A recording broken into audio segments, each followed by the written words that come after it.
Parliament. These were like awareness campaigns that were made. Effective regulation and promotion of biotechnology in Zimbabwe is another function, a milestone that we have achieved. As we relate to the Cartagena Protocol on biosafety, the Biosafety Protocol was one of the bases for improvements made in Zimbabwe's national biosafety framework in 2006. Zimbabwe has been a part to the protocol on biosafety since 2005. The country actively participates in conferences of the parties, serving as the meeting of the parties to the Cartagena Protocol on biosafety and biosafety clearing house. The challenges. For Zimbabwe, challenges are mainly on limited resources. Here I'm talking for material resources and financial resources to implement the programs that are in place. And as you might be aware, we had a very strong brain drain from the country, but I'm happy to announce that some are coming in and others are assisting us from abroad, which is like an area where we need to concentrate to say that's skills export for the country. Trade issues, like I've said in my initial statement, says that's where we really work together with the Biosafety Authority to try and solve those issues related to trade. Intellectual property rights is another challenge that we have, and public perception on biotechnologies. That one is a bit critical in the sense that, like many of our member states in SADC, it's not everyone who is quite aware of biotechnologies. And in some cases, it's actually not pleasing to note that there will be certain groups who will be like advocating negatively against biotechnologies to say, no, maybe they are not fit for us, things like that, which is not like scientifically or which does not have scientific facts to related to that.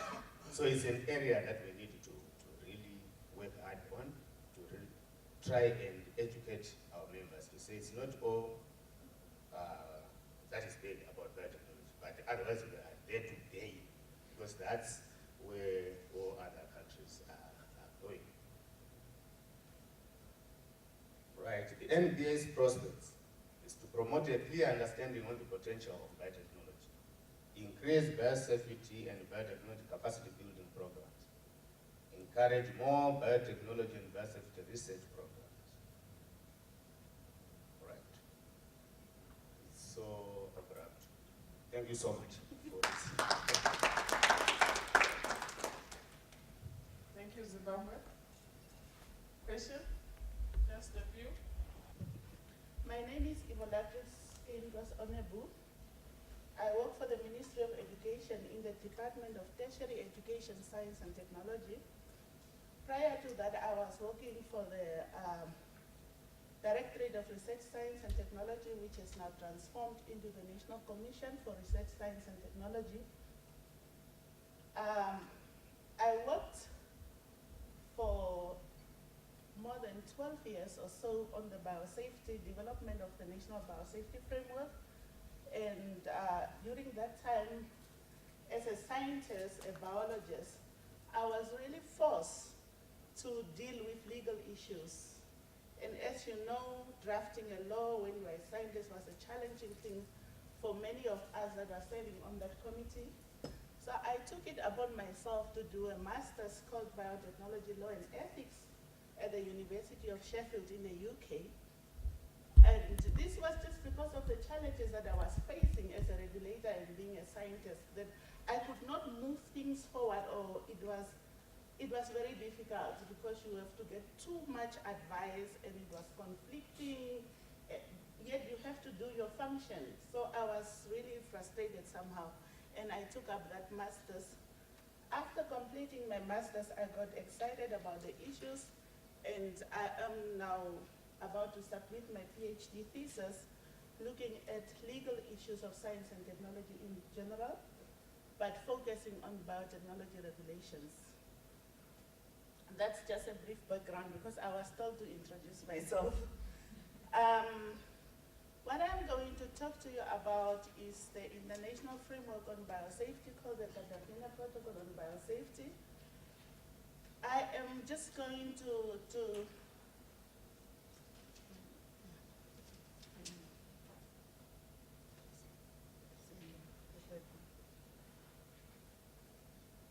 I'm just going to focus on the objectives and the scope and the substantive provisions of the protocol. And in doing so, I'm going to try to bring out issues of contention that is very important for every regulator to consider as you develop or implement your regulations. The outline of my presentation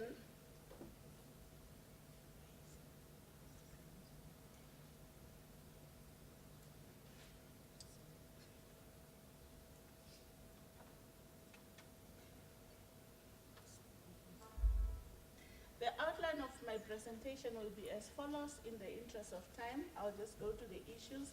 But what I'm focusing on really is the substantive provisions and the critical issues that were of contention and where compromises have been made and what it implies for developing countries like our countries.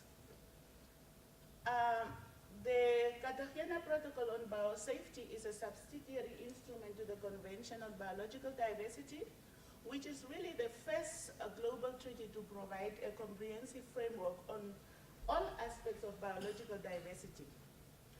The CBD goal, which is the Convention on Biological Diversity, is to conserve biological diversity first and foremost, to ensure sustainable use of components of biodiversity, and to ensure fair and equitable sharing of benefits arising from the use of genetic resources.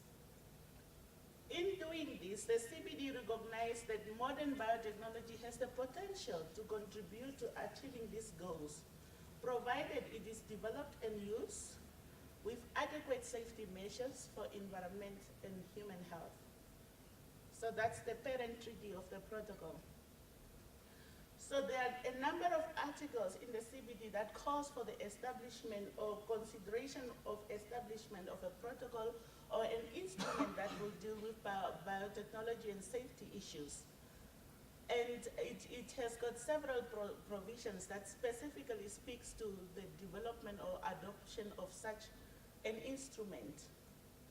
And it was because of these provisions that parties have decided actually to go for a separate instrument on biosafety, considering the fact that the concerns are unique and therefore it could not, although there were very lengthy and contentious discussions on whether the existing instruments could not handle biosafety issues, but eventually a separate protocol was opted for. So a protocol is just as an instrument in this case that is linked to a parent treaty, but it is really separate on its own, and it is binding international law and creates rights and obligations, of course, but it has got substantive and procedural and institutional links to the parent treaty. Substantive in terms of where it is anchored in the parent treaty, procedural in terms of procedures like dispute settlement under the protocol still comes from the parent treaty, and institutional in the fact that they share the same secretariat, for instance. A brief history of the Cartagena Protocol. It was initiated, negotiated, and adopted over 5 years after very intense and contentious negotiations. A working group was established to work on the interim modalities of coming up with such a protocol for negotiations. And the issues that was of contention was the regulation of LMO commodities. These are LMOs that are intended for food, feed, and processing. I will come to a more detailed explanation of that. And also the issue of labeling was very contentious. The issue of the precautionary principle, and of course liability and redress. To this effect, in 1999, the negotiations of the protocol actually collapsed because after the initially agreed 6 meetings that the working group was supposed to come up with a draft, they could not reach a decision by the end of the Cartagena meeting, which was the 6th meeting. And therefore, an extraordinary COP meeting was then held in Montreal the following year, whereby the ad hoc working group also met prior to the COP to see if they could resolve these issues.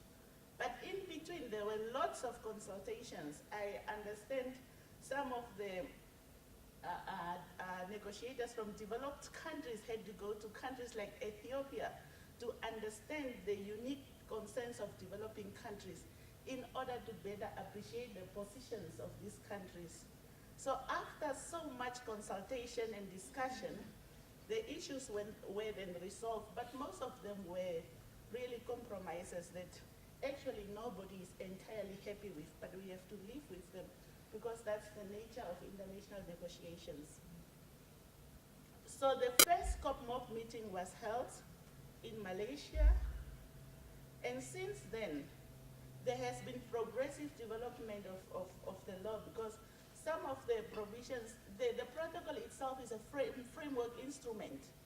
It gives broad provision that needs to be further unpacked and addressed through progressive development of international law. So as the COP meetings were held, some of the provisions were added flesh to, some of the provisions were expanded on, was better explained and actually operationalized because a framework provision is very difficult to implement as it is. So up to date, the protocol has got 168 parties. The objectives. The protocol says, in accordance with the precautionary principle contained in Principle 15 of the Rio Declaration on Environment and Development, the objective is to contribute to ensuring an adequate level of protection in the field of safe transfer, handling, and use of LMOs resulting from modern biotechnology. It's a mouthful. But what it basically says is it calls for adequate level of protection when dealing with LMOs. But it has got, and it says that may have adverse effects on the conservation, sustainable use of biological diversity, taking into account risk to human health, and specifically focusing on transboundary movements. This objective has got lots of implications for the scope of the protocol, which I'll come to. So what it basically means is the protocol's foundation, regulatory foundation, is a precautionary principle as contained in the Rio Declaration, and this is also reaffirmed in the preamble of the protocol. Thus, what the protocol basically aims is to ensure adequate level of protection. So Article 2 of the protocol deals with general provisions which obligate states that are parties to the protocol to ensure that they have appropriate legal, administrative, and other measures. So today, as you were presenting the country presentations, we could see that there is administrative provision, there are legal instruments being put in place or in place, and also there are measures such as ensuring risk management and containment, and not necessarily only bans, because when it comes to precautionary principle, it is often mistakenly believed that it is about banning GMOs, but it's really about taking protective measures also.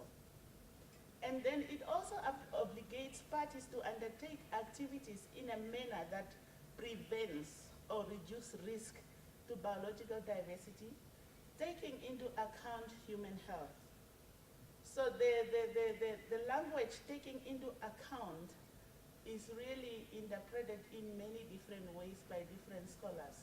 What does it really mean to take into account human health? And these are some of the things that countries has to unpack and make meaning before they can really operationalize the biosafety instruments that they are developing. One of the important provisions that is pointed out is that parties can take more protective measures than called for in the protocol. So you can set higher standards, but there are caveats. It has to be consistent with the provisions of the protocol and other obligations of international law. That's where the trick is. And in my second paper, I'm going to expand more on what it means in terms of, for example, the trade rules, what these provisions means for biosafety. The protocol has got a very complex scope. First and foremost, it has got a general scope that applies to transboundary movement, transit, handling, and use of all LMOs that may have adverse effects on the conservation and sustainable use of biological diversity, taking also into account risk to human health. So the scope basically has two elements. It refers to activities that are regulated under the instrument, which is the transboundary movement, transit, handling, and use of all LMOs. But I should be quick to point out that there are certain provisions that doesn't apply, for instance, to transit, and we will come to that. And the applicable subject matter of the scope of the protocol is that it applies to all LMOs as defined, and it defined LMO as any living organism that possess a novel combination of genetic material obtained through the use of modern biotechnology. So that's the general scope of the protocol. The protocol has got a provision called the Advanced Informed Agreement Procedure. It basically means that there has to be prior notification of the first intentional transboundary movement of a specific LMO into the jurisdiction of the importing party. So this applies to LMOs that are intended for introduction into the environment. And it only applies to the first transboundary movement. The subsequent movements of the same LMO does not have to be subjected to the provisions of the Advanced Informed Agreement. And then the exporting party notifies the importing party. There is information exchange. The protocol prescribes how many days it must take before notifications must be sent and decisions must be taken. And it's just the right of the importing party to be provided information in advance in order to be able to make decisions. So the Advanced Informed Agreement applies to LMOs that are intended for the introduction into the environment. Those are the blending, those are the field trials, LMOs that are for those type of activities. It does not apply to all LMOs as per the general provision of the protocol. It excludes LMOs in transit and contained use. But LMOs that are for contained use that are not subjected to the standards of the party of import can still be subjected to the Advanced Informed Agreement because there is an exemption in that specific provision that for a LMO destined for contained use to fall under the protocol, it has to be subjected to the standards of the importing party. If not, then it still falls under the provisions of the Advanced Informed Agreement. So some of the provisions are really crafted in a manner that shows that they were compromises. So what are the LMOs that are excluded from the Advanced Informed Agreement in the general scope of the protocol? Because there is a specific category of LMOs that are excluded from the general scope of the protocol. Excluded are the LMOs for transit, contained use, as I've just explained. Also, LMOs that are intended for food, feed, and processing. irrespective of whether they are living, this is where the intent counts, is also not included under the advance informed agreement.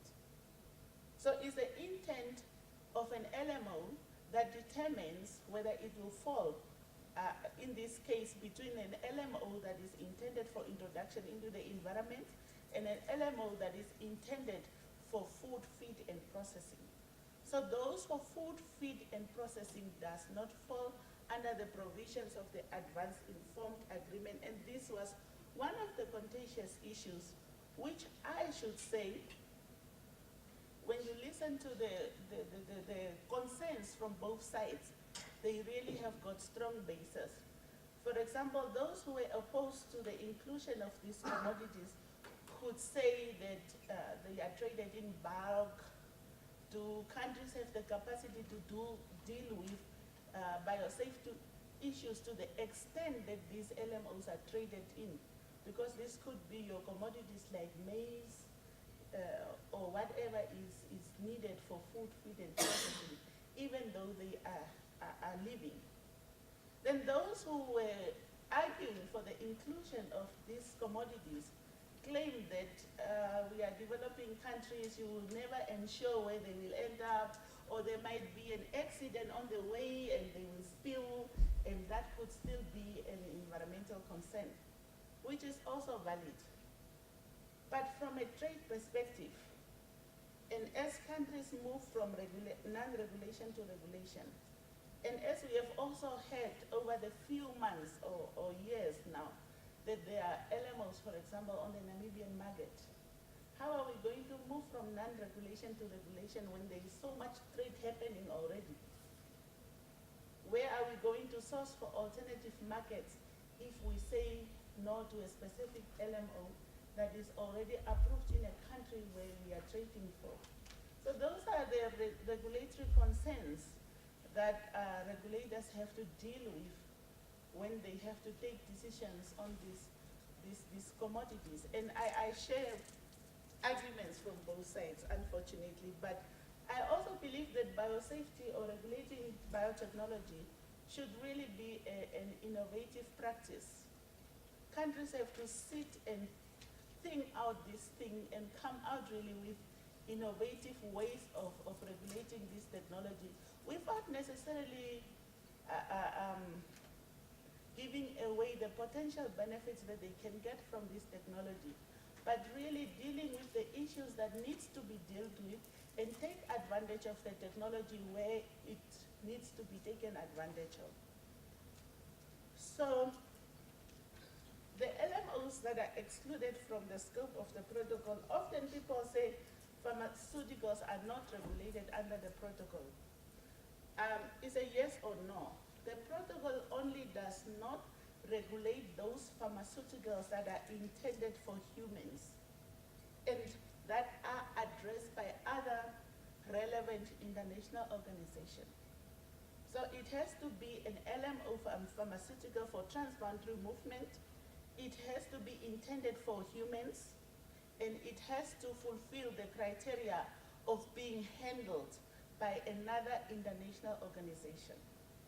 So an LMO that is intended for pharmaceuticals has to fulfill these three criteria before it can be exempted from the scope of the protocol. Now, the question is, pharmaceuticals for animals definitely fall in the scope of the protocol from this provision. It's not excluded. And does edible vaccines, for example, also fall under this? I was hearing some comments regards this, and this is really an issue for regulators to think out and see how best they can handle, taking their local socio-economic or regulatory context into consideration. For example, I know in the Namibian law we included pharmaceuticals, for example, because we were not convinced that the Ministry of Health had enough instruments in place or could deal with the safety aspects pertaining to or specific to LMO pharmaceuticals, for example. But then they are also represented on the committee. But what the law also provides for is an element of prescribing, if there is no need, what will be regulated and what will not be regulated. That's the Namibian law now. So there are a number of ways that countries can go about addressing these issues based on their legal context in their specific countries. What the protocol, however, recognizes regards all the LMOs that it does not regulate under specific provisions that I've just mentioned is the right of a party to do risk assessment prior to any decision. So you can still do risk assessments, it's your right. You don't have to be limited because these commodities are not falling under the scope of the protocol to do a risk assessment. So countries can proactively go about doing risk assessment even if these commodities are excluded. So the LMO FFPs have got a special procedure that has to be followed before they can be approved or before they have to be considered for introduction or for the uses that they are called for. And the special procedure just calls for the party of export, potential export. If you approve an LMO that you know or you think is going to go for export into the export thing to any other country, you have to put certain prescribed information on the BCH. It is then up to the country of import to proactively go around the BCH, see what might potentially come in your country and carry out risk assessments. So, but the protocol still recognizes the right that countries can still subject LMO FFPs to domestic regulations, and that doesn't limit countries to still subject them to the advance informed agreement. But there will be regulatory hassles, for example, for countries like Namibia in terms of trade. Provisions also under the protocol does not in any way cover any derived products from LMO which are not living. So if an LMO is processed to the extent that it is not living, it's a product made from it does not cover that. But safety assessment and labeling provisions are provided for under the Codex Alimentarius for this class of LMOs or GMOs because they are non-living. Often these guidelines are taken as non-binding, but for me it has got an authoritative legal basis to the extent that it is recognized by the SPS agreement. So for those countries who are WTO members, you still have to be compliant. You still have to comply to these guidelines in order to be compliant to, for example, the SPS agreement under the WTO. Decision making. It calls for a risk assessment in the decision making. It calls for a scientifically sound risk assessment. There are subsequent decisions and development in terms of adding more guidelines or substantial information to the existing guidelines as how countries will then carry out risk assessment. The protocol also calls for the risk management measures, and it has got provisions on socio-economic concerns to the extent that importing countries have the right to take into account socio-economic concerns in the decision making. Again, but only those as a result of impacts on biological diversity.